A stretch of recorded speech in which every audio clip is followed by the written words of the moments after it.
Je m'appelle Com, je travaille ici et j'ai un job qui m'amène à utiliser pas mal d'outils.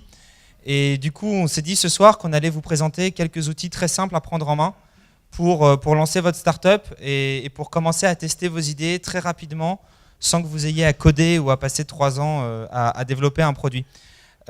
Juste une petite question rapidement. Qui ici a envie de lancer une startup? Ok. Vous avez déjà l'idée, vous savez ce que vous allez faire? À peu près.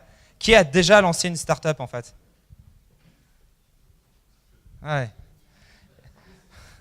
Ouais, c'est. Alors, la question, c'est pourquoi vous ne l'avez pas fait. Alors, j'imagine que vous avez tous un milliard de raisons. Mais en fait, il y a plein de fausses bonnes raisons de ne pas se lancer. Et je vais juste essayer de vous montrer ce soir pourquoi est-ce que vous devriez vous lancer maintenant et pourquoi est-ce que le seul moyen en fait, de se mettre à lancer une startup, ça ne se prépare pas non plus pendant 10 ans. Il y a un moment où il faut se jeter à l'eau. Une des raisons les plus courantes qu'on entend, c'est je suis trop jeune ou je suis trop inexpérimenté. Faudrait d'abord que j'aille travailler je ne sais pas où pour apprendre. Faudrait d'abord que j'aille faire je ne sais pas 15 ans d'études avant de lancer ma startup. Et en fait, ce n'est pas une raison valable parce qu'on a déjà dû vous le dire à Nanterre des Terres. Les deux plus grandes forces de l'entrepreneur, c'est l'ignorance et l'incompétence. L'ignorance, parce que si vous savez ce qui vous attend, vous ne vous lancez jamais vraiment en fait. Vous êtes toujours un peu... c'est pas un acte complètement rationnel, il faut être un peu fou pour créer une startup. C'est quelque chose qui demande beaucoup de temps, beaucoup d'implication et qui est en plus risqué. Donc c'est quelque chose qui est fait avec le cœur. Et la deuxième, l'incompétence, parce qu'en fait, de ne pas savoir comment faire quelque chose, ça vous permet de remettre en question plein de techniques. Un exemple, Elon Musk, quand il a lancé Tesla, il y a un moment où il a mis le moteur sur les roues arrière, il a mis l'accélérateur à l'avant, sous le pied du conducteur, puis il s'est dit que c'était mieux de relier les deux. Et en fait, il s'est dit comment est-ce que je relie l'accélérateur de la voiture au moteur électrique. Et lui, venant du monde de l'Internet et ayant fait une start-up web, il s'est dit le moyen le plus simple, c'est de mettre de la fibre optique. Il a mis de la fibre optique. Et quand Tesla a lancé sa voiture sur le marché, les autres constructeurs ont bien évidemment démonté la voiture pour essayer de comprendre comment c'était fait, est-ce qu'il y avait des innovations qu'ils pouvaient reprendre. Et les mecs ont vu que c'était relié avec de la fibre optique. Ils se sont dit, mais c'est quand même étrange, quoi. Enfin, on n'y avait jamais pensé. Pourquoi? Parce qu'en fait, tous les grands constructeurs, ils sont apparus au début du XXe siècle, et en 1900, la fibre optique, on n'y pensait forcément pas. Et donc en fait, ils ont continué à mettre des fils en cuivre tout du long. Et en fait, Elon Musk, n'ayant jamais fait de voiture dans sa vie, le jour où il a dû en faire une, ça lui a permis d'apporter cette innovation-là. C'est un exemple, il y a plein d'autres choses que vous pouvez faire, mais de ne pas savoir comment est fait le métier par les grands acteurs du secteur dans lequel vous voulez vous lancer, ce n'est pas un inconvénient, c'est même plutôt un avantage. La raison numéro 2, c'est j'ai pas d'idée, je sais pas ce que je pourrais faire. Et alors, ça vous dit quelque chose? Et alors, évidemment, c'est pas facile d'avoir une idée. Alors, il y a des gens qui en ont beaucoup tout le temps parce qu'ils vivent dans un milieu extrêmement stimulant et ça leur donne plein d'idées. Mais c'est pas forcément quelque chose de facile à avoir. Et c'est sûr que si vous écoutez des rapports de consultants ou ce genre de choses, vous n'allez pas en avoir en fait. McKinsey, ils produisent toujours des beaux rapports, vous savez, à chaque fin d'année. Alors les grandes tendances de 2015, c'est le big data, les objets connectés et le cloud. Putain, super, c'est génial. Mais il ne faut pas oublier que les cabinets de conseil, c'est quand même des types qui avaient prédit, après l'explosion de la bulle Internet, qu'Internet était une mode et que ça passerait. C'est pas là-dedans en fait que vous pouvez puiser vos idées. Les idées, ça vient d'un pain, de quelque chose qui vous fait chier dans la vie, mais à un point incroyable et que vous voulez résoudre. Et en fait, c'est ça qui donne les plus grands entrepreneurs. C'est le moment où vous trouvez un pain point, quelque chose qui vous est vraiment douloureux et que vous le résolvez. Et il y a deux grands types de business en fait. Il y a les business qui vendent des vitamines en disant tous les jours si tu en prends, tu vas aller mieux. Et il y a les business qui disent t'as mal, maintenant paie ma solution. Évidemment, ceux-là, ils sont beaucoup plus faciles à exécuter. Et si vous voulez trouver des idées facilement, réfléchissez à ce qui vous fait profondément chier dans la vie et comment vous pourriez le résoudre. Ça peut être n'importe quoi. Ça peut être le site de votre banque. Si vous énerve, vous faites une application pour que ce soit mieux.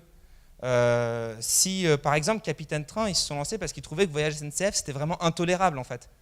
Et bon, bah, effectivement, ils sont arrivés avec une solution qui est 3 fois plus propre, parce qu'ils y ont mis tout leur cœur, ils avaient quelque chose au fond d'eux qui les drivait pour faire une meilleure solution.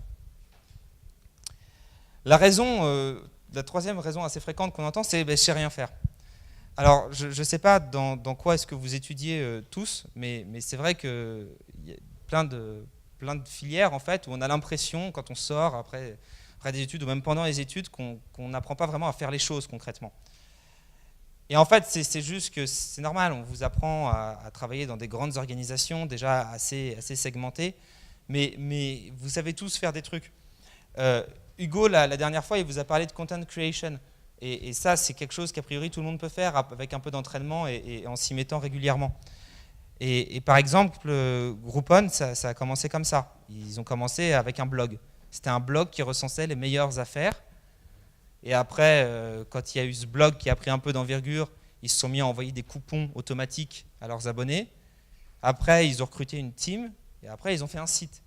Mais c'est pas devenu Groupon dès le départ.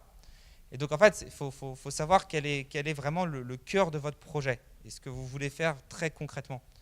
Et donc il ne faut pas avoir peur de se lancer parce qu'on sait rien faire. Vous faites avec ce que vous avez. Vous savez tous faire quelque chose.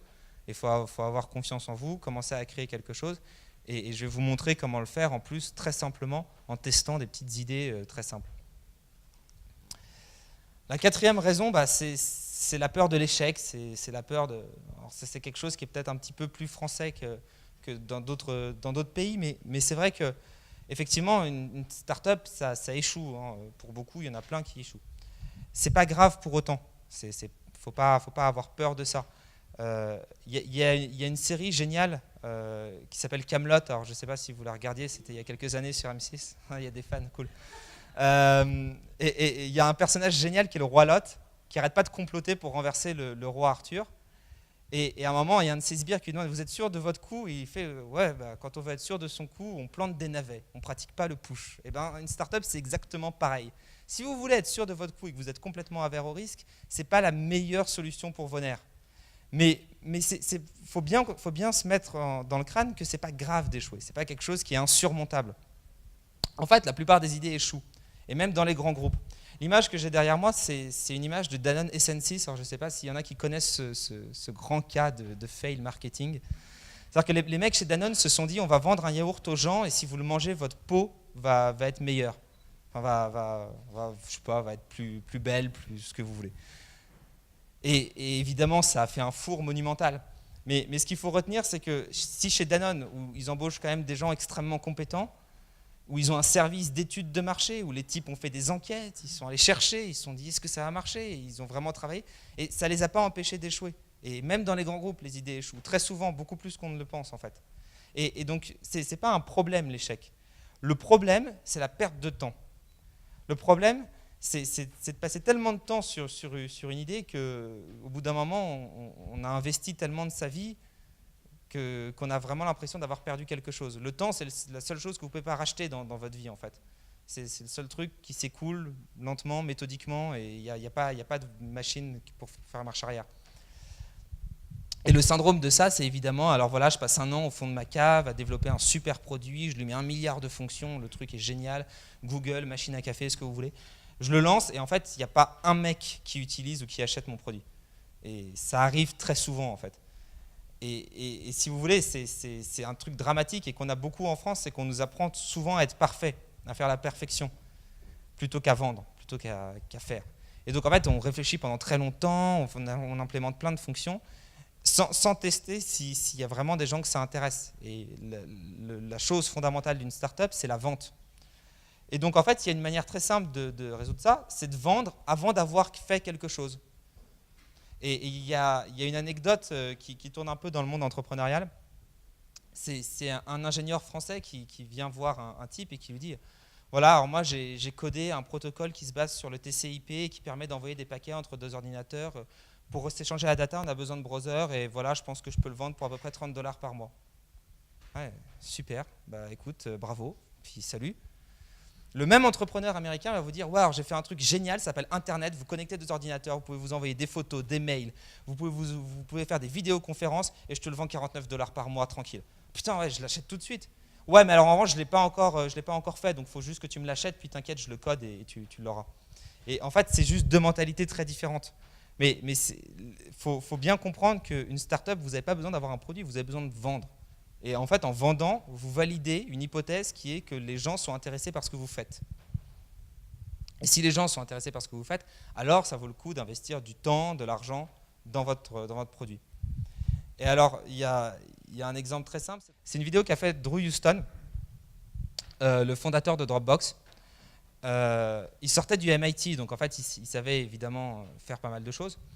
Et le problème, en fait, c'est que quand vous développez Dropbox, ça peut pas foirer Dropbox. Si les gens mettent leurs fichiers sur votre serveur, si vous avez un échec, c'est quand même très embêtant. Donc il a fait cette vidéo où il a filmé l'écran de son ordinateur. Donc voilà, on le voit. Alors on a l'impression que les dossiers se synchronisent, mais en fait, tout est fake. Il a filmé des dossiers, puis alors après, il a coupé, il les a créés à la main derrière, puis il a montré que ça se synchronisait sur les deux écrans, puis il a coupé les moments où, comme un connard, il galérait à créer ses petits dossiers, quoi.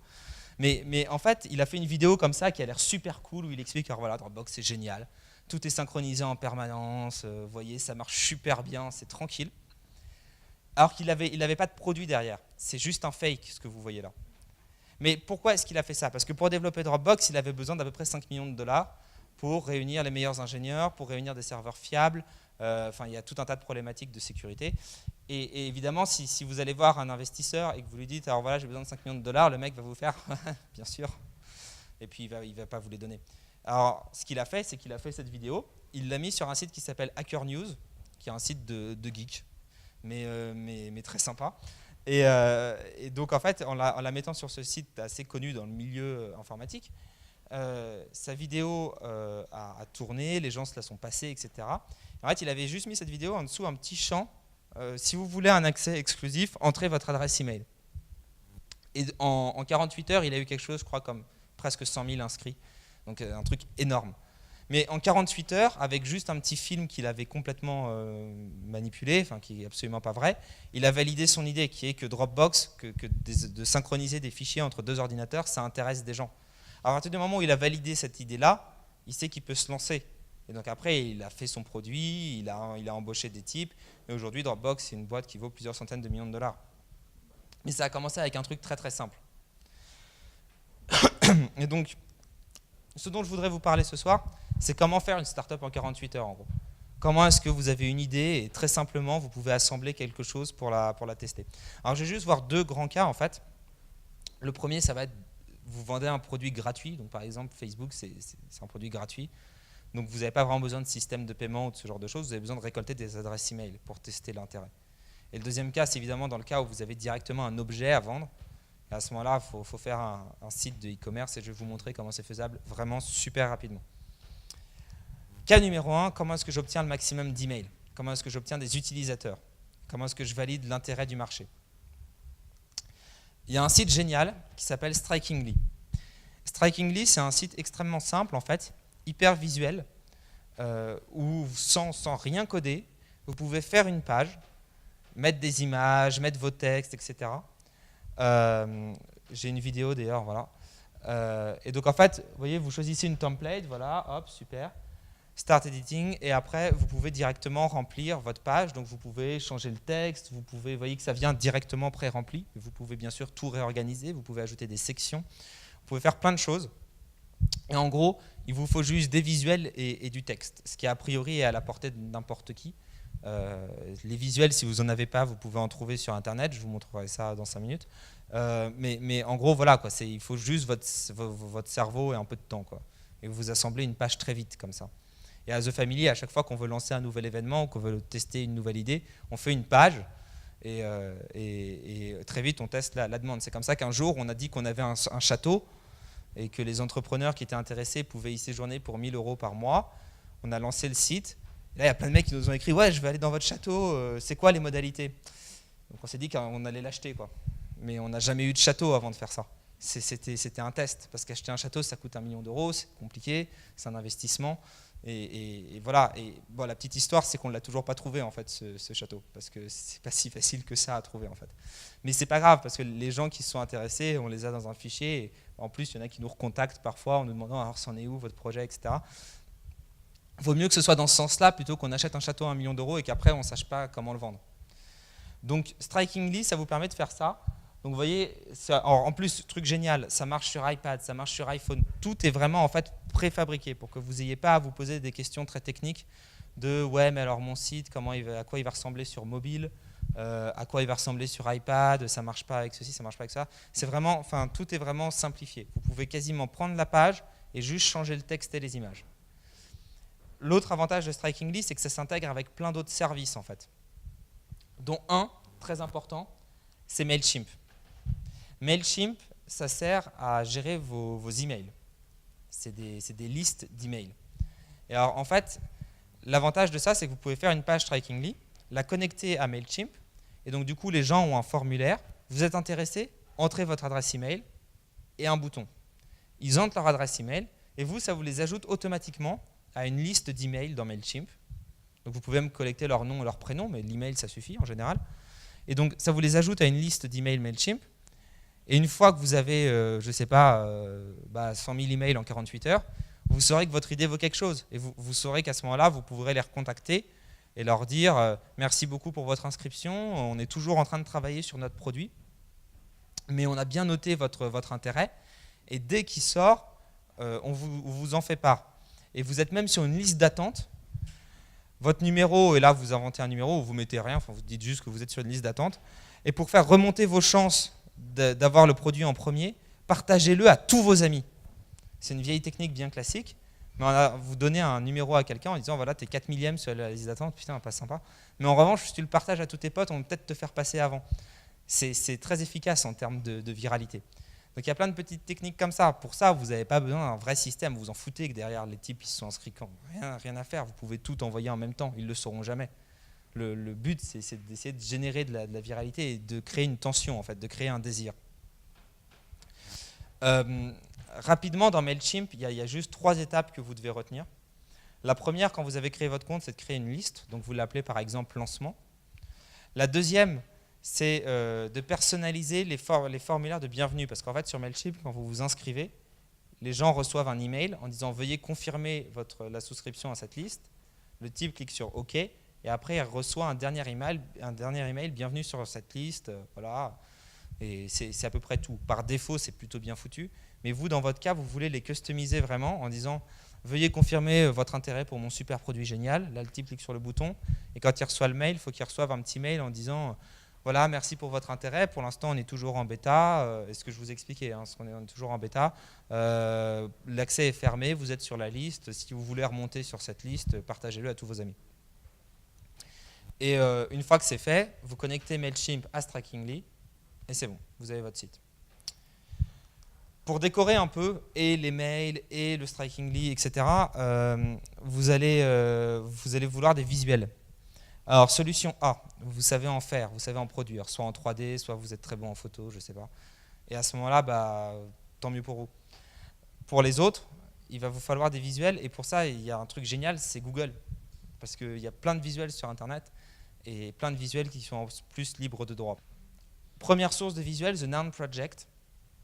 C'est pour trouver des icônes, en fait, pour trouver des symboles. Et c'est très utile si vous faites un Strikingly, par exemple. Souvent, vous savez, vous avez 3 cases, genre People, Connect et je sais pas quoi. Enfin, vous pouvez trouver des illustrations pour ça, en fait, très graphiques. Flickr et 500 pixels, c'est des sites de photographie. Donc, si vous tapez un mot-clé, vous pourrez trouver plein de visuels en rapport avec ce mot-clé. Et en général, c'est des vrais sites de photographes, donc il y a des photos de bonne qualité qui ont un vrai swag et qui ne se sentent pas genre Photolia, vous voyez, avec les 2 mecs un peu cheesy qui sourient. Un truc un peu sympa, quoi.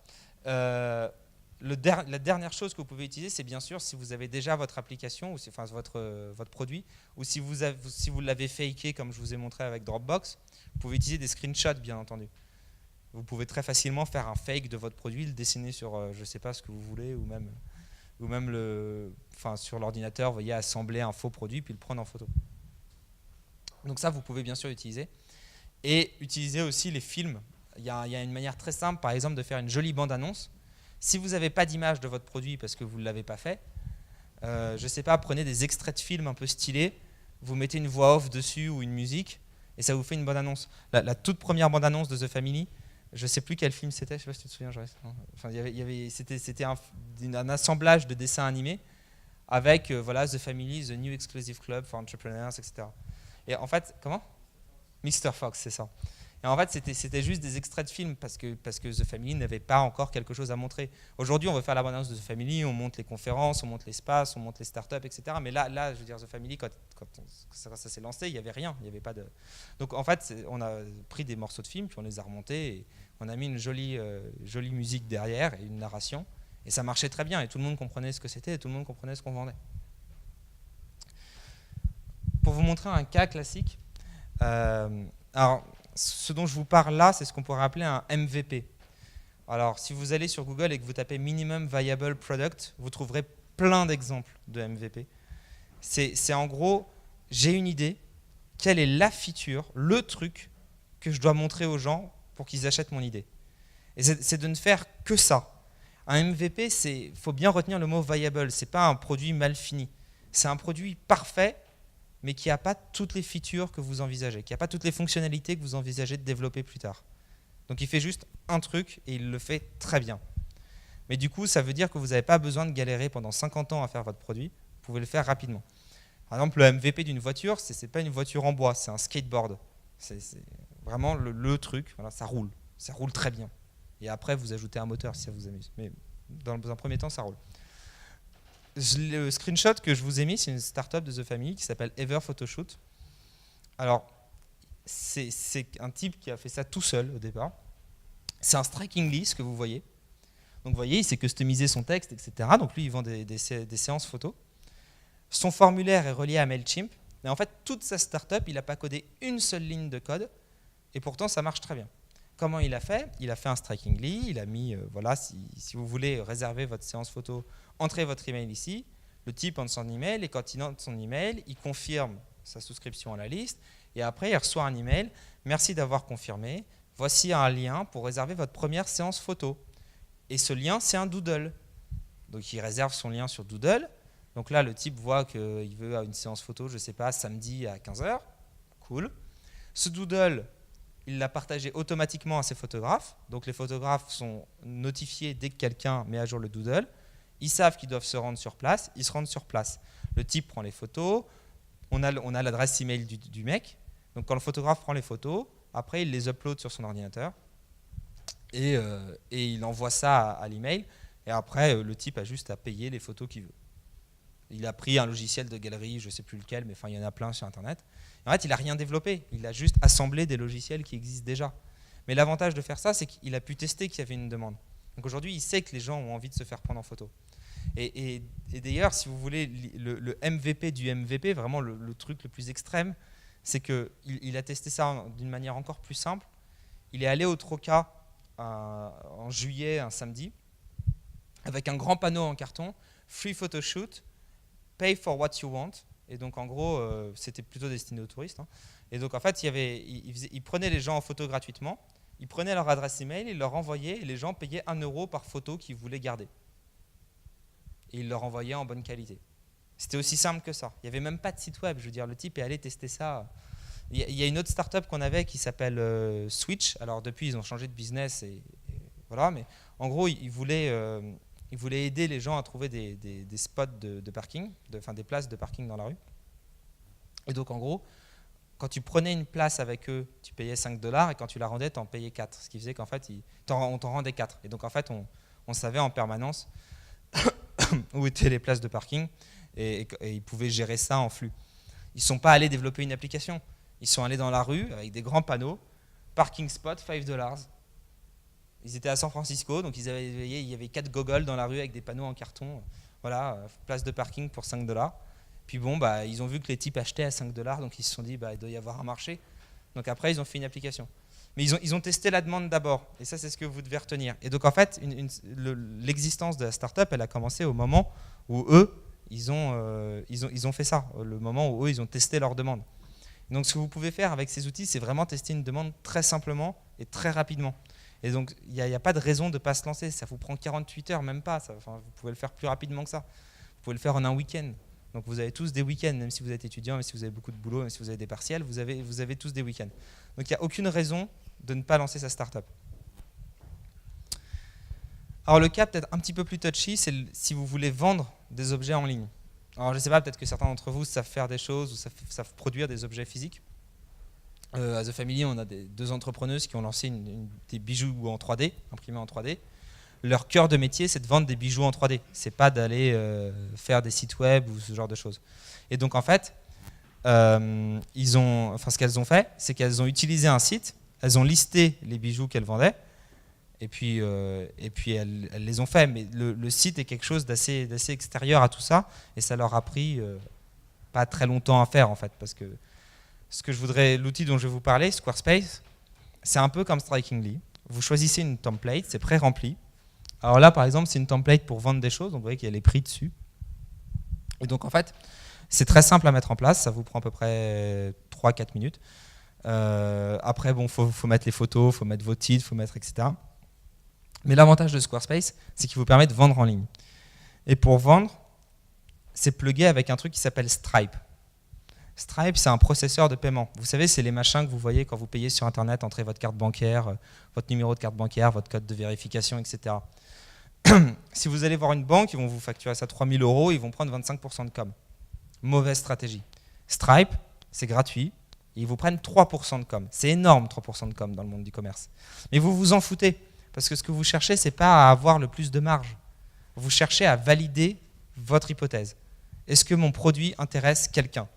Donc à partir du moment où ils prennent 3%, si votre produit intéresse personne, ils prennent 3% de rien du tout. Et si votre produit intéresse quelqu'un, ils prennent 3% des gens qui sont intéressés, et puis rien ne vous empêche d'aller voir une banque après pour négocier un meilleur deal. Ce n'est pas le sujet. Le sujet, c'est d'avoir quelque chose de suffisamment souple où vous n'ayez pas à investir beaucoup de temps et d'argent d'abord. En plus, on a en France un truc génial qui s'appelle l'auto-entreprise. Pareil, l'auto-entreprise à ouvrir, je pense que ça prend à peu près 48 heures. Vous remplissez un formulaire en ligne et selon si les mecs de l'URSSAF sont réactifs ou pas, ils vous renvoient un formulaire entre 24 et 72 heures. Allez. Donc en fait, c'est très rapide à mettre en place une auto-entreprise. Donc ça veut dire que vous pouvez même vendre légalement, quoi. C'est un truc génial. Et le dernier outil, c'est Octobat. C'est une société de The Family qui vous permet d'émettre des factures avec Stripe. Donc, vous vous connectez avec Stripe et eux, automatiquement, ils envoient les factures à vos clients. Donc vous n'avez rien à gérer. Vous n'avez pas de comptable à avoir puisque les factures sont envoyées par Octobat. L'auto-entreprise, c'est un statut légal qui vous permet de vendre, qui est ouvert en 48 heures. Stripe gère le paiement et vous faites votre site sur Squarespace. Ce n'est pas la peine d'aller voir 50 000 mecs. Et je ne dis pas que c'est une solution durable. Parce qu'à terme, si vous faites beaucoup de chiffres, l'auto-entreprise, c'est plus viable. À terme, si vous faites beaucoup de chiffres, Stripe, ça vous prendra trop de frais. Et à terme, si vous faites beaucoup de chiffres, vous aurez quand même besoin d'un comptable pour tout le reste. Mais pour l'idée de base, pour tester votre idée, c'est hyper rapide à mettre en place et ça marche extrêmement bien. Donc, il n'y a pas de frein à avoir là-dessus. Maintenant, je voudrais juste vous présenter quelques petites techniques pour se faire connaître. Parce que c'est sympa d'avoir fait son site web, mais les gens ne vont pas aller dessus si vous le mettez simplement en ligne, en fait. Il faut faire beaucoup plus que ça. La manière numéro 1 de faire connaître votre projet, c'est votre entourage. C'est vos potes Facebook. Et vraiment, il ne faut pas hésiter à être hyper violent là-dessus. Il ne faut pas hésiter à inviter tous vos potes à un event de lancement. Il ne faut pas hésiter à inviter tous vos potes à liker votre page, à vous suivre sur Twitter, à faire ce que vous voulez. Mais il faut vraiment y aller en mode hyper pushy. Parce qu'en fait, vos amis, ils sont par définition plus sensibles à ce que vous faites que le mec normal dans la rue. C'est-à-dire que le type qui ne vous connaît pas, il n'en a rien à foutre. Mais vraiment. Même si, à moins que vous résolviez un problème immédiat pour lui, au début, vous êtes... c'est un peu bizarre, quoi. On ne comprend pas trop ce que vous faites, vous êtes une petite boîte, on ne sait pas trop qui vous êtes. Vos potes, eux, ils vous connaissent. Et en plus, si vous avez des bons potes, en général, ils vont partager. Donc c'est vraiment le premier cercle à activer. Et vous imaginez pas ce que vous pouvez faire comme astuce sur Facebook. Je veux dire, Hugo, tout à l'heure, il a publié sur le mur d'un des partenaires de The Family, il a eu 103 likes sur son mur, sur le mur d'un autre pote. Je veux dire, c'est le genre de truc qui arrive jamais, quoi. parce que c'est juste un échange de wall posts qui passe d'habitude complètement inaperçu. Mais pourquoi? Parce qu'il a fait une jolie phrase, il a mis un petit cœur à la fin, il a tagué des gens dedans, enfin voilà, il y est allé. Il ne faut pas hésiter en fait, ça marche super bien. Donc vraiment, activez votre réseau proche quand vous vous lancez. C'est vos premiers soutiens et c'est ceux qui vont le plus vous aider en fait. La deuxième chose, c'est la content creation. Je ne vais pas revenir dessus, Hugo l'a largement évoqué, mais évidemment, c'est quelque chose que vous pouvez tous faire. Vous pouvez tous faire un blog, vous pouvez tous diffuser des choses. Et ce blog, je vais vous montrer comment le relayer, mais ça peut driver des gens vers chez vous. Hugo a dû vous parler de Buffer, je pense. C'est une boîte qui n'arrête pas de bloguer sur ce qu'ils font, et du coup, il y a moitié de leurs clients qui les ont connus parce qu'ils cherchaient quelque chose qui n'était pas du tout relié à leur cœur de métier. Si vous faites une boîte techno, ou en tout cas un caractère un peu informatique, il y a un site génial qui s'appelle Product Hunt, où en gros les startups postent leurs produits. Alors chaque jour, en gros, ça envoie un email à toute leur communauté sur les meilleures startups de ce jour-là. Pareil, il ne faut pas hésiter, vous postez votre idée, donc vous voyez, vous avez votre striking lead, vous c'est relié à votre MailChimp, vous avez vérifié que tout marche. Je ne sais pas, le super problème que je résous, bim, je le poste sur Product Hunt et je vois les gens qui s'inscrivent ou pas.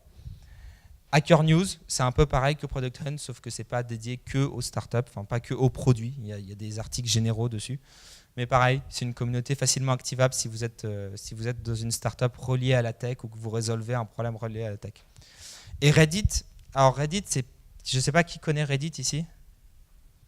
Ouais, pas grand monde quand même. Les deux autres, je me doute que vous ne les connaissez pas, et si vous faites une startup techno, allez les voir parce que c'est là que ça se passe. Reddit, c'est plus général, on y parle de tout et de rien. Et en fait, le principe, c'est que vous postez un lien et les gens votent pour ce lien ou pas. Et les liens qui sont le plus votés remontent sur la front page, en fait, sur la home page. Et donc, si vous faites un truc vraiment génial, c'est un bon moyen de mesurer l'enthousiasme des gens parce qu'ils vont voter pour votre lien, ça va le faire remonter. Donc, non seulement vous allez avoir des gens qui vont venir sur votre site, mais rien que le fait de mettre son lien en haut, ça teste assez bien l'intérêt des gens. Allez, inscrivez-vous vraiment sur Reddit, c'est un bon moyen de diffuser votre content creation. Les influenceurs, si vous lancez une startup, un bon truc à activer, c'est de trouver l'influenceur de votre communauté. Alors, c'est un peu difficile et c'est très particulier pour chaque startup, mais si vous vous lancez dans la mode, je sais pas, vous lancez une marque de vêtements, vous allez trouver le blogueur qui correspond un peu à votre style. Vous allez lui dire, voilà, je propose 10% ou 15% de réduction pour ta communauté, en échange de quoi tu fais un article. Donc lui, il va être très content d'avoir quelque chose à donner à sa communauté, et vous allez être très content d'avoir des gens qui vont venir sur votre site, même à moins 15%, ce n'est pas non plus un drame absolu. Ces influenceurs, vous pouvez les trouver pas seulement sur des blogs connus. Il y a un truc génial, c'est les groupes Facebook. Allez regarder les groupes Facebook qui parlent de votre sujet, contactez l'admin, c'est public, il suffit d'aller voir dans membres, admin, contactez l'administration de ce groupe Facebook et proposez-leur des deals, proposez-leur des réductions sur ce que vous faites. Si vous n'avez rien à vendre immédiatement, informez-les quand même et dites-leur c'est gratuit. Ça peut les intéresser, vous pouvez faire des partenariats et ça vous permettra en fait de vous faire connaître au sein de cette communauté. Et donc c'est vraiment quelque chose d'assez essentiel que vous pouvez activer très facilement. Dernière recette, alors celle-là elle est un peu plus touchy et c'est le sujet de tout un tas de meet-up ici à The Family. Vous pouvez regarder sur notre chaîne YouTube qui s'appelle le Growth Hacking. L'idée du Growth Hacking en fait c'est d'utiliser des hacks, donc une sorte de piratage, pour lancer une machine marketing et pour en fait pouvoir diffuser le plus largement votre produit. Il y en a un tout simple que vous pouvez faire et vraiment qui est accessible à n'importe qui sans coder, sans entrer dans des problématiques très, très compliquées. Je vous l'ai mis dans le Google Doc, c'est ce qu'on voit derrière. Ça s'appelle IFTTT. Alors, IFTTT, ça vous permet de faire des actions sur Internet automatiquement. Là, en l'occurrence, cette action-là, je vous ai linké ça dans le Google Doc, donc vous avez juste à cliquer dessus, à vous inscrire, à l'activer pour votre compte Twitter. Ça vous permet en fait de choisir un mot-clé. Donc je ne sais pas, par exemple, si je reprends mon exemple du vêtement, je vais prendre le mot-clé fashion. Donc le hashtag fashion. Et sur ce hashtag, tous les gens qui tweetent avec ce hashtag dedans, de les prendre et de les ajouter à une liste. L'avantage de les ajouter à une liste sur Twitter, c'est qu'eux, ils reçoivent une petite notification avec machin vous a ajouté à sa liste. Du coup, ils vont voir votre profil, ils vont se dire tiens, c'est intéressant, ils vont aller sur votre site, ils vont vous suivre, ça va créer de l'engagement. En fait, c'est un bon moyen de recruter des followers facilement. Et en plus, c'est gratuit. Donc, il n'y a pas du tout de... C'est vraiment très simple à mettre en place. Et pour le mettre en place, le seul truc que vous avez à faire, c'est vous inscrire sur IFTTT, cliquer sur le lien que je vous ai mis dans le Google Doc et cliquer sur Activate. Donc, c'est vraiment super simple. Et après, il faut juste que vous choisissiez le bon mot-clé, bien sûr, pour votre business. Je ne vais pas m'étendre sur le growth hacking parce que ce n'est pas le sujet de ce soir et c'est une discipline très, très complexe et sur laquelle on peut passer beaucoup de temps. Mais regardez les ressources sur Internet, il y en a plein et vous pouvez facilement diffuser votre produit comme ça. Ce que vous devez retenir, c'est qu'une startup, fondamentalement, c'est de la croissance. La caractéristique d'une startup, c'est la croissance. C'est ce qui la définit. Et il y a une métrique très simple que vous pouvez mettre en place. C'est une croissance de 7% par semaine. Alors, ça veut dire quoi? Ça veut dire que chaque semaine, je m'oblige à vendre ou à avoir un nombre d'inscrits si vous ne vendez pas de produit directement, qui soit 7% supérieur à la semaine précédente. Donc, par exemple, j'en vends 100 la semaine 1. 100, c'est facile, hein, c'est vos amis, vos parents, vos sœurs, frères, oncles, tantes, ce que vous voulez. Enfin bref, tous les mecs que vous irez faire chier avec votre produit. Mais 100, c'est facile. Ça veut dire que la semaine suivante, je me force à en avoir 107. Et ainsi de suite, ainsi de suite. Et ça crée une jolie courbe exponentielle comme ça. Et donc en fait, l'avantage, c'est que vous allez avoir de plus en plus d'utilisateurs de plus en plus vite. Alors pourquoi 7%? En fait, ça pourrait être 8, ça pourrait être 6, ça pourrait être 10, ça pourrait être ce que vous voulez. Mais 7, c'est un bon chiffre parce qu'il est atteignable. Et ça vous force en fait à avoir de la croissance. Si vous vous forcez à faire ça, vous allez avoir de la croissance. Et c'est vraiment comme ça que vous devez procéder. Vous devez vous mettre des objectifs atteignables, mais si vous voyez que ça flanche à un moment, vous allez chercher les gens à la main. Et donc en fait, vous pouvez vraiment lancez-vous maintenant. Il n'y a pas de raison d'attendre. Et si vous avez une idée, elle vaut le coup d'être testée rapidement. Avec ces outils-là, vous pouvez vraiment la tester très rapidement. Donc allez-y. Et pour vous forcer à le faire, le 2 mars, c'est le dernier cours de Nanterre d'ATR qu'on fait. Et alors, ce qu'on vous propose, c'est que vous faites un projet, donc soit en groupe, soit tout seul, selon vos aspirations, vos affinités. Et les 5 meilleurs projets pitch. Donc, envoyez-nous vos projets, on va vous donner une adresse mail après, avant le 23 février. Vous nous envoyez alors un Strikingly, un Squarespace, ce que vous voulez. Ça peut être un article de blog, ça peut être ce que vous voulez. Vous le diffusez au maximum pour avoir des chiffres à donner. Et les 5 meilleurs, on les fait pitcher ici, le 2 mars, devant une foule immense et en délire. Alors, en ce qui concerne les outils, vous avez ce lien-là. Je vais le donner à Chérif, je pense qu'il pourra vous le faire passer. bit.ly/nd-tools. Ça vous renvoie vers un Google Doc où j'ai juste listé en fait toutes les ressources dont je vous ai parlé. Donc vous pouvez vous inscrire facilement. Et dernière chose, alors on a deux personnes des amis de The Family, qui ont créé un super cours en ligne où ils ont fait en fait ce que je vous ai présenté ce soir, mais en allant beaucoup plus loin et en donnant d'autres sources, en étudiant des cas un petit peu plus compliqués ou un petit peu plus limites.